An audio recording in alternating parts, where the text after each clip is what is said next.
Hi friends, welcome back to our channel. నేను మీ శ్రావణి. ఈరోజు ఇంకో వీడియోతో మళ్ళీ మీ ముందుకు వచ్చేసాను. ఈరోజు వీడియో వచ్చేసరికి ఇక్కడ బాక్స్లో ఏమున్నాయి అనుకుంటున్నారా? Hip belt. ఇది వచ్చేసి నేను ప్రీవియస్ వీడియోలో అంటే బిఫోర్ వీడియో ఇది నేను అప్లోడ్ చేశాను. ఎలా మనము డిజైన్ చేసుకోవాలి, ఎలా స్టిచ్ చేయాలి అనేది. దీనికి వచ్చేసి నేను ఫ్రేమ్ యూజ్ చేశాను. అలాగే ఈ సైడ్ అలాగే ఇక్కడ కూడా మిషన్తో ఎలా స్టిచ్ చేయాలి అనేది చూపించాను. కానీ అందరి దగ్గర మిషన్ అవైలబుల్ ఉండదు. అలాగే ఎంబ్రాయిడరీ ఫ్రేమ్స్ కూడా అవైలబుల్ ఉండవు కదా. అలాంటి వాళ్ళ కోసం ఇంట్లోనే సింపుల్గా ఎటువంటి ఎంబ్రాయిడరీ ఫ్రేమ్ లేకుండా, మిషన్ అవసరం లేకుండా ఓన్లీ హ్యాండ్తోనే ఎలా స్టిచ్ చేసుకోవాలి అనేది చూపిస్తాను ఈరోజు. ఇది వచ్చేసి సెకండ్ హిప్ బెల్ట్ నేను మేకింగ్ చేసింది. దీంట్లో ఏంటంటే ఆల్మోస్ట్ అన్ని కలర్స్ కవర్ చేశాను ఈ కుందన్స్తో. అండ్ ఇక్కడ వచ్చేసి చూసారు కదా, ఓన్లీ హ్యాండ్ స్టిచ్. మనం ఎక్కడ అసలు మిషన్ అనేది యూజ్ చేయలేదు. ఈ సైడ్ కూడా చూడండి, హ్యాండ్తోనే స్టిచ్ చేశాను. ఒక్క ఈ టెజల్ మాత్రమే నేను మిషన్తో స్టిచ్ చేసుకున్నాను. దీనికి కూడా మీకు ఆప్షన్ ఉంది. మిషన్ లేని వాళ్ళు ఇట్లా నేను క్లాత్ టెజల్ యూజ్ చేశాను కదా, మనకి రెడీమేడ్గా బయట కలర్ఫుల్ టెజల్స్ అనేవి దొరుకుతాయి. సిల్క్ థ్రెడ్తో దొరుకుతాయి, లేదా నార్మల్గా మనము బ్లౌజ్కి బ్యాక్ సైడ్ యూజ్ చేస్తాం కదా. సో అలాంటివైనా సరే తీసుకొని ఇక్కడ జస్ట్ దీనికి మనం స్టిచ్ చేసుకుంటే సరిపోతుంది. అది కూడా హ్యాండ్తోనే చేసేయచ్చు. సో చూసారు కదా, సింపుల్గా ఇంట్లోనే మనము హిప్ బెల్ట్ ఎలా చేసుకోవాలి అనేది ఈరోజు వీడియోలో చూసేద్దాము. ఇంకా ఆలస్యం చేయకుండా మనం వీడియోలోకి వెళ్ళిపోదాం. అంతకంటే ముందు ఎవరైనా ఫస్ట్ టైం మన వీడియోస్ చూస్తున్నట్లయితే తప్పకుండా మన ఛానల్ సబ్స్క్రైబ్ చేసుకోండి. అలాగే పక్కనే ఉన్న బెల్ ఐకాన్ క్లిక్ చేసినట్లయితే నేను ఎప్పుడేం కొత్త వీడియో అప్లోడ్ చేయగానే మీకు నోటిఫికేషన్ వస్తుంది. ఈ వీడియో కనుక మీకు నచ్చినట్లయితే లైక్ చేయండి, మీ ఫ్రెండ్స్కి కూడా షేర్ చేయండి. ఇక్కడ వచ్చేసి నేను గోల్డ్ కలర్ ఫ్యాబ్రిక్ తీసుకున్నాను. గోల్డ్ కలర్ ఫ్యాబ్రిక్ కూడా మీరు చూడండి, లాస్ట్ టైం ఒకటి యూజ్ చేశాను, ఇప్పుడు ఒకటి యూజ్ చేశాను. మనకి చాలా మోడల్స్ ఉంటాయి, మీకు నచ్చిన మోడల్స్ మీరు తీసుకోండి. అలాగే చాలా తక్కువ మనకి ఇక్కడ మనం యూజ్ చేసే మెటీరియల్ కూడా చాలా తక్కువ. నెక్స్ట్ వచ్చేసి మార్కింగ్ ఎలా చేయాలో చూపిద్దాము. ఇక్కడ వచ్చేసి నేను 16 ఇంచెస్ తీసుకుందాం అనుకుంటున్నాను బెల్ట్ లెంత్. ఈ 16 ఇంచెస్ వచ్చేసరికి పెద్దవాళ్ళకు కూడా సరిపోతుందండి. కాబట్టి ఏంటి అంటే రౌండ్ అంతా ఎక్కువ రాదు. పెద్దవాళ్ళకు కూడా కావాలి అనుకుంటే మీరు ఒక 18 ఇంచెస్ తీసుకుంటే బాగుంటుంది. బట్ లార్జ్ సైజు వరకు కూడా ఈ 16 ఇంచెస్ హిప్ బెల్ట్ అనేది పెద్దవాళ్ళకు కూడా మనకి సరిపోతుంది. ఇంకొంచెం ఎక్సెల్, డబుల్ ఎక్సెల్ అట్లా ఉంటే మీరు 18 ఇంచెస్ తీసుకోండి.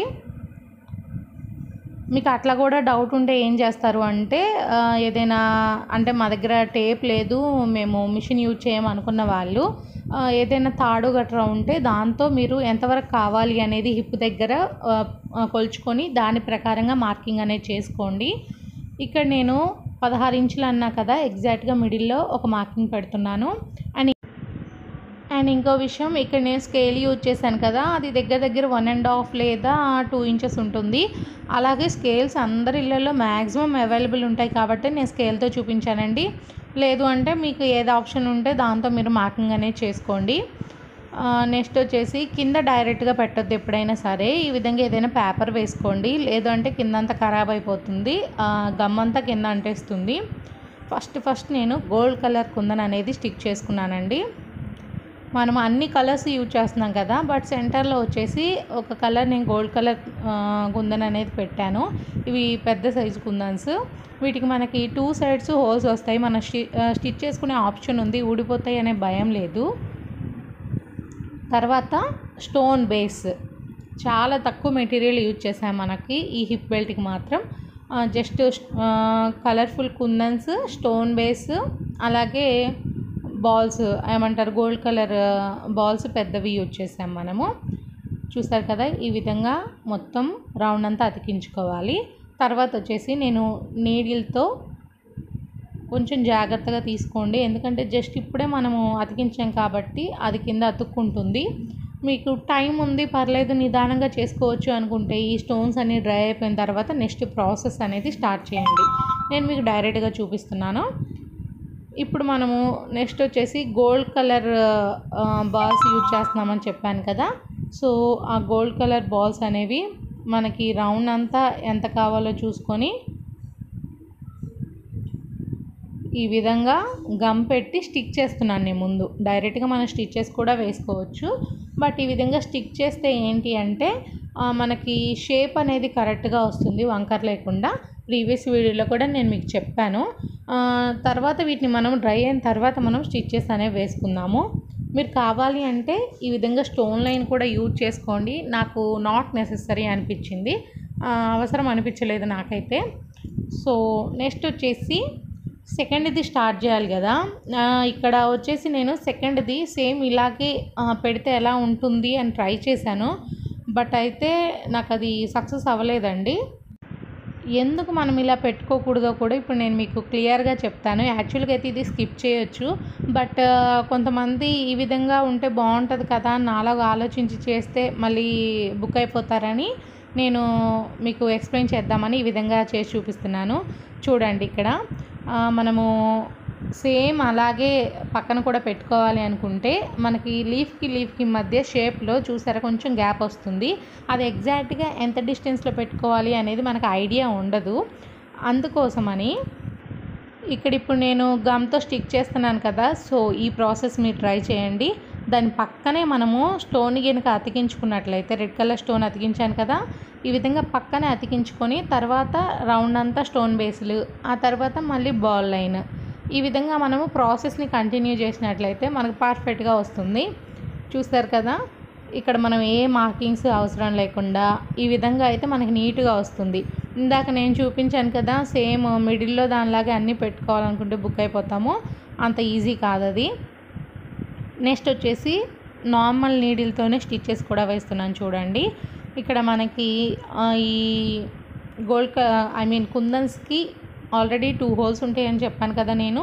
సో వాటిని మనం స్టిచెస్ అనేవి వేసుకోవాలి, అప్పుడు అది ఊడిపోకుండా ఉంటుంది మనకి.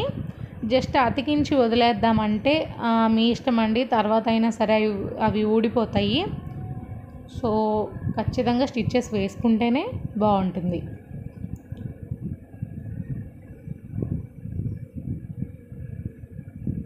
ఫ్యాబ్రిక్ గ్లూయే కదా ఎందుకు ఉండదు అనే డౌట్ మీకు ఉండొచ్చు. ఉంటుంది, బట్ కొన్ని రోజులే ఉంటుంది. మనం ఎక్కువగా వాటర్లో తడిపినట్లయితే అది పోయే అవకాశం ఉంది. నెక్స్ట్ వచ్చేసి స్టోన్ బేస్ ఎలా స్టిచ్ చేయాలో చూడండి. ఈ స్టోన్ బేస్కి వచ్చేసి మనకి సెంటర్లో హోల్ ఉంటుంది కదా, అందుకని 2 సైడ్స్ కూడా దానికి స్టిచ్ అనేది వేయాలి. 1 సైడ్ నుంచి నేను స్టిచ్ వేసాను కదా, ఇప్పుడు అదర్ సైడ్ నుంచి కూడా స్టిచ్ అనేది వేస్తున్నాను.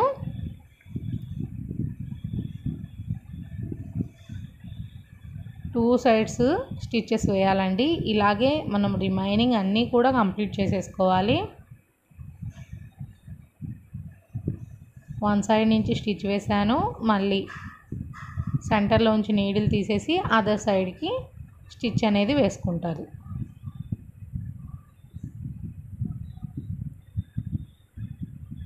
మొత్తం సిమిలర్గా ఇలాగే కంటిన్యూ చేయాలి. నేనైతే ఇంకేం చూపించట్లేదు మొత్తం కూడాను. నెక్స్ట్ వచ్చేసి ఇక్కడ గోల్డ్ కలర్ రౌండ్ పూసలు ఉన్నాయి కదా, అవి ఎలా స్టిచ్ చేయాలో చూడండి. దానికోసం మనము స్టార్టింగ్ పూస దగ్గర నుంచి స్టిచ్ అనేది స్టార్ట్ చేయాలి. ఫస్ట్ పూస దగ్గర ఒక స్టిచ్ అనేది వేసుకోవాలి. తర్వాత ఒక 2 పూసలు వదిలిపెట్టి మళ్ళీ స్టిచ్ అనేది వేయాలి. ఇది కూడా స్టిచ్ అనేది ఇలాగే మొత్తం కంటిన్యూ చేయాలండి. అన్నిటికీ ఇదే ప్రాసెస్. నేను జస్ట్ మీకు ఎలా స్టిచ్ వేయాలనే డౌట్ ఉంటుందని చూపిస్తున్నాను. 2 పూసలు వదిలేసుకొని స్టిచెస్ వేయండి, నీట్గా ఉంటుంది. ఇక్కడ మీరు చూసినట్లయితే నేను ప్రతి దానికి స్టిచ్ అనేది వేసుకున్నాను. కొంచెం టైం టేకనే, బట్ స్టిచ్ అనేది కంపల్సరీగా వేయండి. చూసారు కదా, అన్నిటికీ స్టిచెస్ వేసేసుకున్నాను. బ్యాక్ సైడ్ వచ్చేసి మనకి ఈ విధంగా ఉంటుంది. నెక్స్ట్ వచ్చేసి స్టోన్ బేస్కి ఇక్కడ మనం స్టోన్స్ అనేవి స్టిక్ చేసుకోవాలి. చూసారు కదా, ఈ విధంగా గమ్ పెట్టేసుకొని రైన్ స్టోన్స్ అంటారు వీటిని ఈ విధంగా ప్లేస్ చేసేసుకోవాలి. అన్నిటికీ కూడా ఇంక ఇలాగే స్టిక్ చేసుకోండి. ఇవి డ్రై అయిపోయిన తర్వాత మంచి లుక్ ఉంటుందండి. ఇలా చూస్తే తెల్లగా కనిపిస్తుంది కానీ డ్రై అయిపోతే బాగుంటుంది. నెక్స్ట్ వచ్చేసి ఇక్కడ టెజల్స్ కూడా నేను ఆల్రెడీ రెడీ చేసి పెట్టుకున్నాను. మీకు ఆల్రెడీ చెప్పాను కదా, మీరు రెడీమేడ్ టెజల్స్ అనేవి యూజ్ చేయొచ్చు ఇక్కడ. నెక్స్ట్ వచ్చేసి ఇక్కడ కొంచెం గ్యాప్ అనేది వదిలిపెట్టుకున్నాం కదా, నేను ఏ విధంగా అయితే మీకు చూపించానో అదే విధంగా కొంచెం గ్యాప్ అనేది కంపల్సరీగా వదిలిపెట్టుకోవాలి. నెక్స్ట్ వచ్చేసి రిమైనింగ్ క్లాత్ని ఈ విధంగా ఫోల్డ్ చేస్తున్నాను. ఈ 2 సైడ్స్ క్లాత్ ఎంత వదిలిపెట్టుకోవాలి అనే డౌట్ మళ్ళీ మీకు ఉండుండొచ్చు. మీరు మిడిల్లో అట్లా డౌట్ ఉన్న వాళ్ళకి చెప్తున్నాను. మనం స్కేల్ పెట్టి ఏ విధంగా అయితే మార్క్ చేసుకున్నామో అదే విధంగా స్కేల్ పెట్టి అటు ఇటు కూడా ఎక్స్ట్రా మార్క్ చేసుకోండి, సేమ్ డిస్టెన్స్. అప్పుడు మనకి ఇట్లా ఫోల్డింగ్, నేనైతే కొంచెం ఎక్కువ కొంచెం తక్కువ తీసుకున్నాను, మీరు సేమ్ మార్క్ చేసుకోండి కన్ఫ్యూజ్ అవ్వకుండా. నెక్స్ట్ వచ్చేసి ఎలా ఫోల్డ్ చేయాలో కూడా చూడండి. చూసారు కదా, ఎక్స్ట్రా ఉన్నదాన్ని ఈ విధంగా ఫోల్డ్ చేసుకున్నాను. ఫోల్డింగ్ ఇలాగే చేయాలని లేదు, మీరు తీసుకున్న క్లాత్ను బట్టి ఫోల్డింగ్స్ అనేవి చేంజ్ అవ్వచ్చు. నాకు ఇప్పుడు మిడిల్లో వచ్చింది కదా స్టిచ్ వేయడం అనేది, మీకు కింద సైడ్కి కూడా రావచ్చు.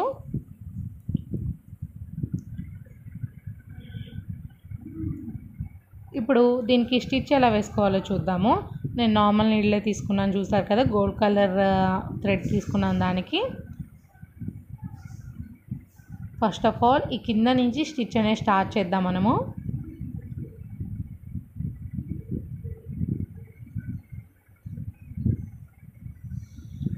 నెక్స్ట్ వచ్చేసి కాడకుట్టు తెలిసిన వాళ్ళకి ఈ స్టిచ్ చాలా ఈజీగా ఉంటుంది, ఏం లేదు. జస్ట్ ఇంకా బ్యాక్ సైడ్కి మనము స్టిచ్ వేసుకుంటూ ఉంటాము, ఆ 2 క్లాత్స్ని కలుపుకుంటూ. చూసారు కదా, ఈ విధంగా ఇదే విధంగా స్టిచ్ ఎండ్ వరకు మనము కంటిన్యూ చేయాలి.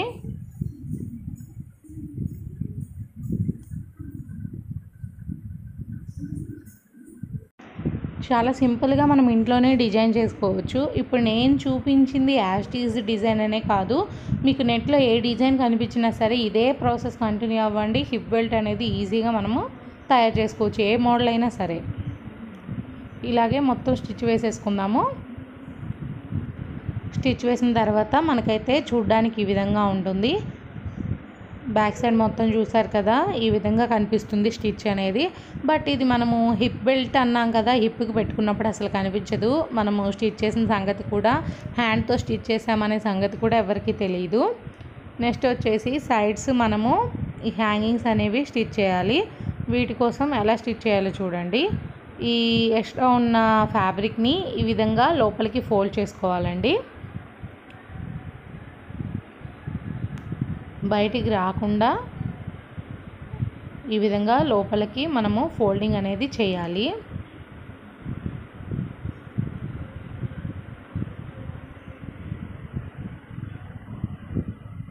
చూసారు కదా, ఈ విధంగా ఫోల్డ్ చేసుకొని మనము స్టిచ్ అనేది వేసుకోవాలి. దీనికి కూడా ఇందాక మనం హ్యాంగింగ్ అనుకున్నాం కదా, హ్యాంగింగ్ థ్రెడ్ వచ్చేసి దీనికి మిడిల్లో మనము స్టిచ్ వేసుకోవాలి. అంతకంటే ముందు మనము స్టార్టింగ్ నుంచి నార్మల్ నీడిల్తో స్టిచ్ వేస్తున్నాను చూడండి. ఇందాక ఏ విధంగా అయితే బ్యాక్ సైడ్ స్టిచ్ అనేది వేసానో సేమ్ అదే ప్రాసెస్, కాబట్టి కొంచెం దగ్గరగా స్టిచ్చెస్ అనేవి వేసుకుంటాము ఊడిపోకుండా. సగం వరకు స్టిచ్ వేయగానే మనం ఈ హ్యాంగింగ్ థ్రెడ్ ఉంటుంది కదా, దాన్ని మధ్యలో ప్లేస్ చేసేసి దాన్ని కూడా కలిపి స్టిచ్ అనేది వేసుకోవాల్సి ఉంటుంది.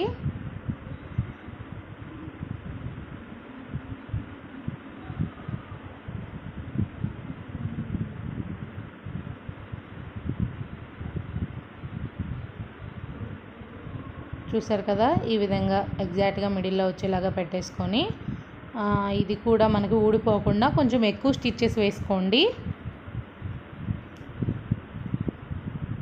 ఇలాగే అదర్ సైడ్ కూడా మనము స్టిచ్చెస్ అనేవి వేసుకోవాలి.